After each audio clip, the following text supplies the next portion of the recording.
One of the most telling signs that you're dealing with a narcissist doesn't come in the heat of an argument or in the middle of a romantic dinner. It happens in those small, almost invisible moments, like when you're texting. You send them a message, maybe it's something light, maybe it's something important, and they respond right away. The conversation flows. You think, okay, this is good. We're connecting. And then out of nowhere, silence. Not an hour, not even 2. I'm talking about hours, sometimes a day, sometimes several. And it's not because they suddenly got buried in work or their phone died. No, this is deliberate. This is what I call the strategic disappearing act. See, for a narcissist, silence is not absence. Silence is a weapon. They know that leaving you hanging mid conversation will trigger a very human reaction. Your mind starts filling in the blanks. You replay your last message. Did I say something wrong? Did I annoy them? You start to feel uneasy, even anxious, wondering what's going on. And the moment you're in that emotional space, they've already won. Because now they're not just a person you're texting, they're the person who controls when, how, and if the conversation continues. And here's the thing, this isn't an accident. Narcissists are masters at timing. If they responded right away every time, they'd be predictable, and predictability is safe. But when they mix warmth with sudden coldness, they create emotional confusion. They're teaching you slowly but surely that they decide when the connection happens. And if you're not careful, you start adjusting your behavior to fit their rhythm. You wait for their replies like a student waiting for a teacher to hand back a graded paper, hoping for approval. I've seen this play out in so many relationships. Romantic, professional, even between family members. Imagine you're talking to someone you love and you share something personal. Maybe you're excited about good news, or maybe you're being vulnerable about a fear. They read it, you see the little typing bubble pop up, and then nothing. Minutes pass, hours pass. That bubble of excitement or relief you had is now filled with anxiety or disappointment. That shift in emotion isn't random, it's calculated. The disappearing act serves multiple purposes for them. First, it keeps you guessing, and people who are guessing are easier to influence. Second, it makes their return feel more powerful. When they finally respond, you feel a rush of relief, like a weight lifting off your shoulders. That emotional release gets wired into your brain, and without even realizing it, you start craving it. This is what's called intermittent reinforcement, the same psychological principle that keeps gamblers glued to slot machines. You never know when you'll hit the jackpot, but when you do, it's addictive. Now, let's be honest, not every delayed text means someone's a narcissist. Life happens, phones die, meetings run long, people get busy. But with a narcissist, there's a pattern. They disappear at moments when it's most likely to get under your skin. They'll ignore the message you poured your heart into, but answer instantly when they want something from you. It's not about time management. It's about emotional management, your emotions specifically. What makes this so dangerous is that it's subtle. If someone yelled at you or insulted you outright, you know something was wrong. But this feels like maybe you're just being too sensitive, maybe you're overthinking, and they'll play into that. If you call them out, they'll laugh it off. Wow, you're so needy, or they'll spin it back on you. Not everything's about you. And now you're the one apologizing for having feelings. Over time, this disappearing act chips away at your self-worth. You stop expecting consistency. You stop expecting respect. You start to normalize being left hanging as if that's just the way relationships work. And by the time you realize what's happening, you've already adapted to their game without even knowing it. The real danger here is not just the silence itself. It's the way the silence speaks. Because with a narcissist, every pause, every delay, every unanswered message is part of a bigger strategy to keep the balance of power tilted in their favor. And once you see it for what it is, you can't unsee it. It's not just that they disappear, it's that they make you believe their return is a gift. If the disappearing act is the silent hook, then what comes next is the sudden, overwhelming flood, and it's just as calculated. You see, a narcissist doesn't just leave you in the dark.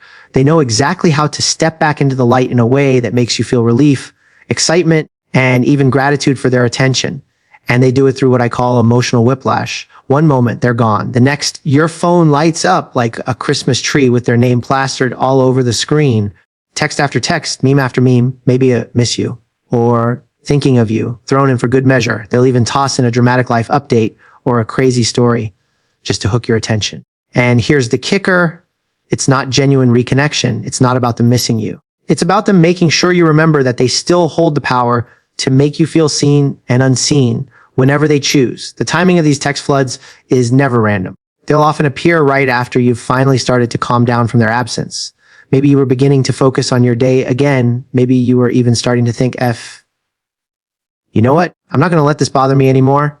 That's when they strike. And the sudden influx of attention creates a rush in your brain, dopamine, the feel-good chemical. Just like a roller coaster that drops, suddenly after a slow climb, the intensity of the drop makes the next high feel even more powerful.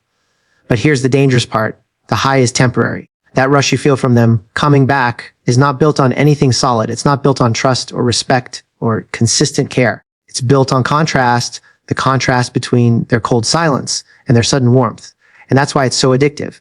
You start to crave those moments of connection, even if deep down, you know they're not real. They might even lace these floods of messages with charm. Compliments, inside jokes, maybe references to things you've shared in the past.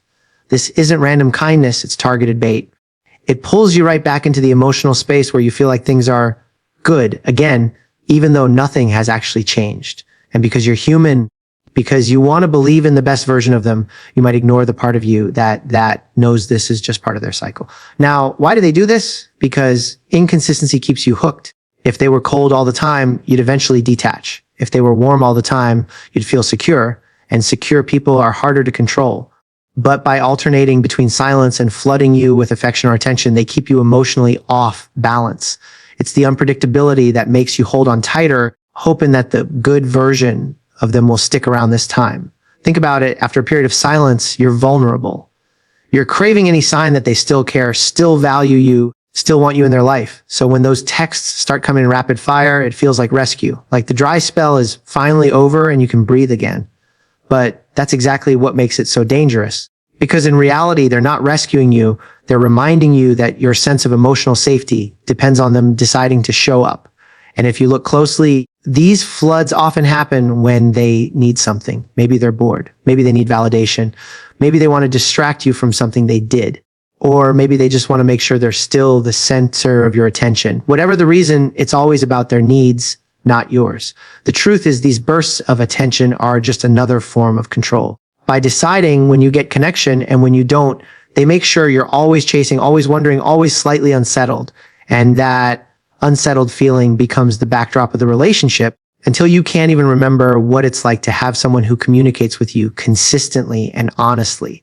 It's not just that they flood your phone after silence, it's that they teach you to be grateful for the flood. One of the more subtle but equally unsettling texting habits you'll see with a narcissist is how they use vagueness like a fishing line. They'll send you these cryptic, half-formed messages that instantly make you lean in and try to figure out what they mean. Maybe it's a short phrase like "Felsi" or "Mao, interesting," or "Asguess, what happened?" They never give you the whole picture, just enough to stir your curiosity. And before you know it, you're chasing them for details. And that's the point. It's not just a message, it's bait. They understand that as humans, our brains crave completion. If someone starts a story, we want to hear the ending. If someone hints at something important, we want clarity. It's wired into us. So when they dangle a fragment in front of you, you almost feel compelled to respond, to ask, to engage. This gives them exactly what they want, your energy, your time, your focus, without them having to give you anything real in return. Think about how this plays out. You could be in the middle of your day, handling your own life, when a message pops up from them. You won't believe what I just found out. Naturally, you reply, "What happened?" They might not answer right away, or they'll give another vague line like "I'll tell you later." Or "It's complicated." Now you're stuck thinking about it, wondering what it could be. And the more you wonder, the more mental space they occupy. That's the hook. What's so deceptive about this habit is that on the surface, it doesn't seem harmful. It can even look playful. But over time, you start realizing these vague, cryptic messages are never about giving you clarity. They're about making you work for it. They're about keeping you in a state of pursuit where you're always leaning forward, always asking for more, always trying to decode what they really mean. Sometimes these cryptic texts are laced with just enough emotional weight to keep you on edge. Maybe they say something like, I'm not sure how to feel about you right now, or "We need to talk." But then they disappear for hours or even days. You're left replaying every conversation you've had with them, trying to figure out what you did wrong while they're going about their day, knowing you're stuck in a mental loop. And here's where it gets even trickier. When you finally do get an explanation, it's often underwhelming or unrelated to the tension they created. They'll drop something casual like, "Oh, it was nothing," or give you a vague story that doesn't even line up with the suspense they built. But by then, they've already gotten what they wanted: your attention, your emotional investment, and maybe even your apology for overreacting. This pattern is exhausting because it forces you into a constant guessing game. You stop feeling relaxed in your communication with them. Every text becomes a puzzle to solve instead of a connection to enjoy. You start reading between the lines, dissecting their tone, wondering if the 3 dots at the end of their sentence mean they're upset or just distracted. And they know you're doing it, which makes the control even more satisfying for them. The more you play along with these vague messages, the more they train you to accept unclear, one-sided communication as normal. And that's dangerous because clarity is the foundation of trust. Without it, you're always on uneven ground. You can't stand firm in a relationship where the other person thrives on keeping you guessing. Sometimes they'll disguise this habit as mystery or intrigue. They might say, I just like keeping things exciting, or I didn't want to overwhelm you with details. But the truth is, someone who genuinely respects you doesn't keep you in a state of confusion. They don't make you feel like you're playing a never-ending game of emotional charades. What makes this habit so effective for them is that it puts you in the position of chasing the truth. And when you're chasing the truth, you're not noticing the bigger truth, that they're the ones creating the confusion in the first place. It's not just that they send cryptic messages, it's that they make you believe finding the answer is worth the chase. When conflict comes up with a narcissist, texting stops being a simple back and forth and turns into something entirely different. It becomes a courtroom. Every message you send is treated like a piece of evidence they can twist, reinterpret, or weaponize. They don't just argue, they build a case. And in this courtroom, they're not interested in truth. They're interested in winning. You might bring up something that hurt you, thinking you can have a calm, honest exchange. But instead of listening, they start pulling up old texts, screenshots, and selective quotes, all strategically chosen to make you doubt yourself. They don't present the full picture, only the pieces that support their narrative. And because it's all written down, they'll scroll back, point out a line, and say, see, this is what you said. They turn a conversation into an interrogation where you're suddenly on the defensive, trying to explain, clarify, and justify every word. The problem is, while you're busy defending yourself, you lose sight of the original point. Maybe you were hurt because they ignored an important message. Now, somehow the discussion has shifted into them proving that you overreacted 3 weeks ago. They're experts at moving the goalposts. By the time the back and forth ends, you're left feeling like the issue is your fault, or worse, like you imagined the problem entirely. And here's where it gets insidious. They know the permanence of text works in their favor. Spoken words fade, but texts are frozen in time. They can pull up a fragment, strip it from its context, and present it as undeniable proof. Even if they've misread it, even if they've twisted it, the fact that it's right there in writing can make you question your own memory. Sometimes they'll bombard you with long paragraphs, dense with half-truths, accusations, and just enough facts to make it sound convincing. It's overwhelming. You can feel the pressure to respond to every single point, to address every little jab, because if you don't, they'll say you're avoiding the truth. This tactic keeps you tangled in their argument for hours, sometimes days, as you try to untangle the web they've spun. And here's what makes it exhausting. They rarely answer your direct questions. You could ask something simple like, F, why didn't you tell me about this sooner? And they'll respond with 3 screenshots from an unrelated conversation or a lecture about your tone in a message you sent months ago. It's misdirection, plain and simple. And because you're human, you get drawn into defending yourself on their terms in their arena. If you try to set boundaries in these text courtrooms, they'll accuse you of avoiding the conversation. If you try to disengage, they'll frame it as proof that you have something to hide. They're not seeking understanding, they're seeking control. And control for them comes from keeping you on your heels, scrambling to explain yourself. What makes this tactic so effective is that it uses something we all value, clarity, against us. Most people want to be understood. Most people want to clear up misunderstandings.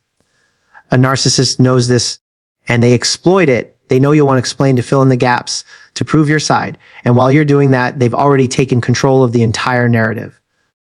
Over time, you can start to dread texting them about anything serious. You know it's not going to be a conversation, it's going to be a trial. And trials are exhausting.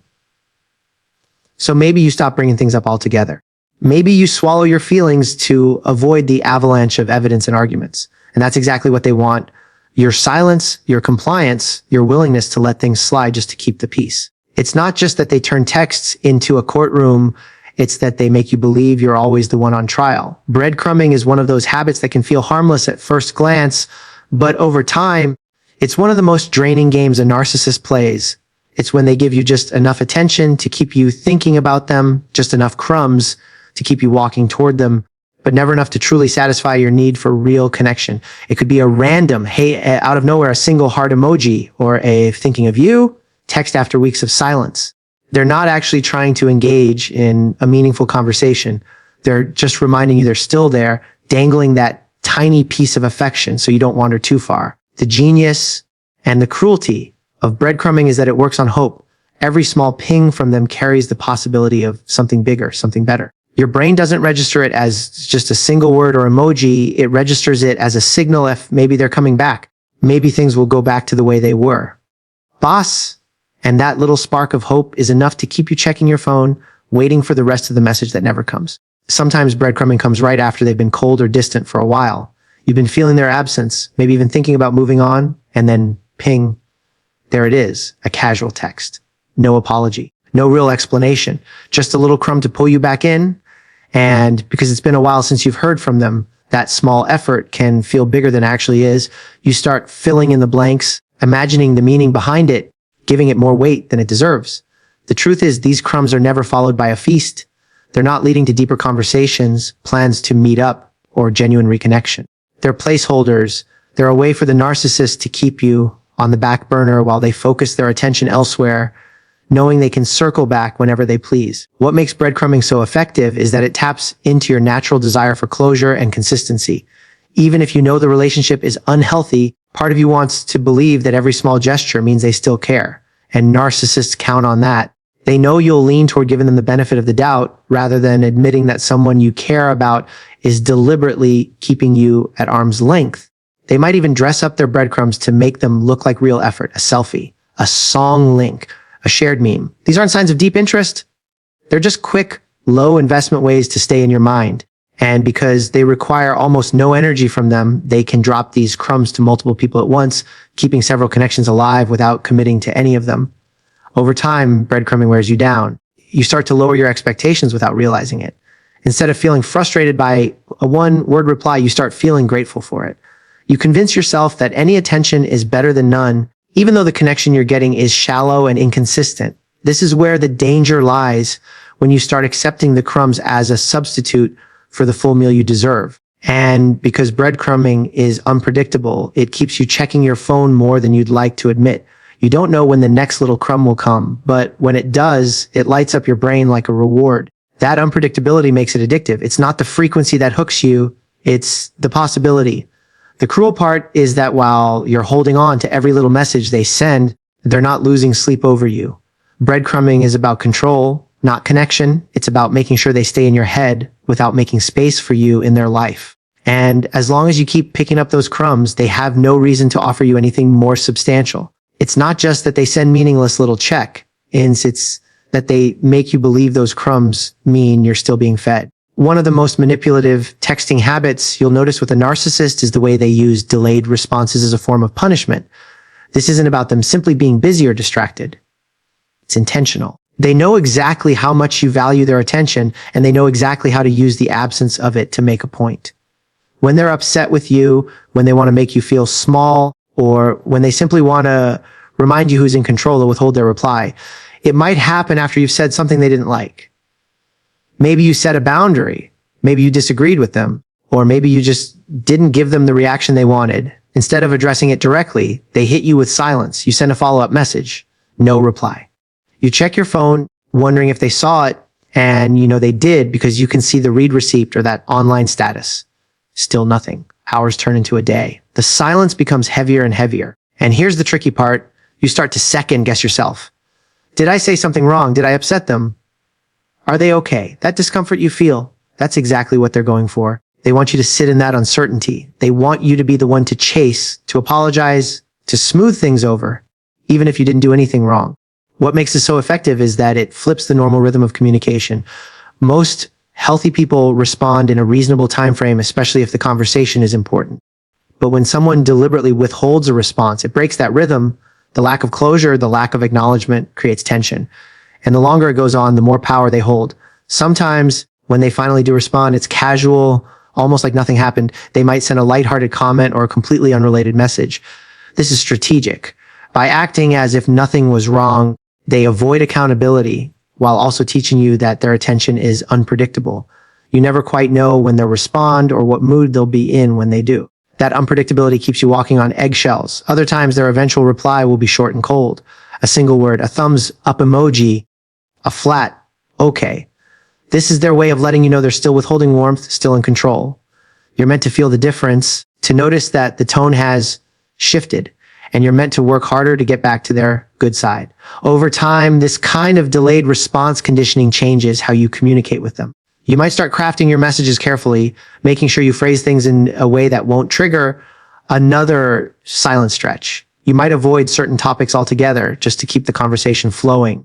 Without realizing it, you're adjusting your behavior to avoid the punishment of silence. And that's exactly the point. In healthy relationships, delayed responses are explained. If someone's busy, they'll tell you. If they can't talk, they'll let you know when they can. But with a narcissist, silence is a tool. It's a way to make you feel like you're not a priority, to make you work harder for their attention, and to subtly remind you that the pace of the relationship belongs entirely to them. What's even more damaging is how it starts to affect you outside the relationship. You may find yourself becoming more anxious about texting in general. You might overthink how long someone else takes to reply, even when that person has no bad intentions. The seed of doubt they planted in you continues to grow long after you've put the phone down.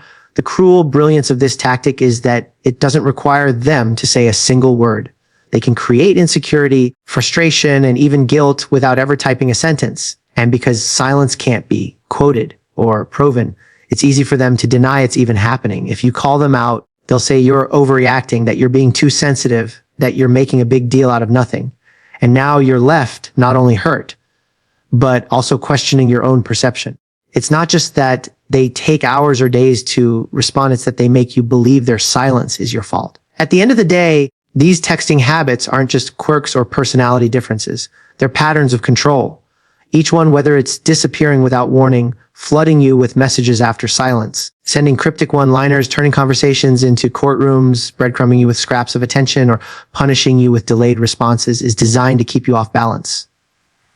They're not accidents. They're strategies. And the longer you're exposed to them, the more they shape how you see yourself, how you communicate, and what you accept as normal. But you are not obligated to live in a constant state of confusion and emotional hunger. You deserve clarity. You deserve consistency. You deserve communication that builds you up instead of breaking you down. And the moment you start recognizing these patterns for what they are is the moment you take the first step toward reclaiming your peace of mind. Because once you see the game, you don't have to play it.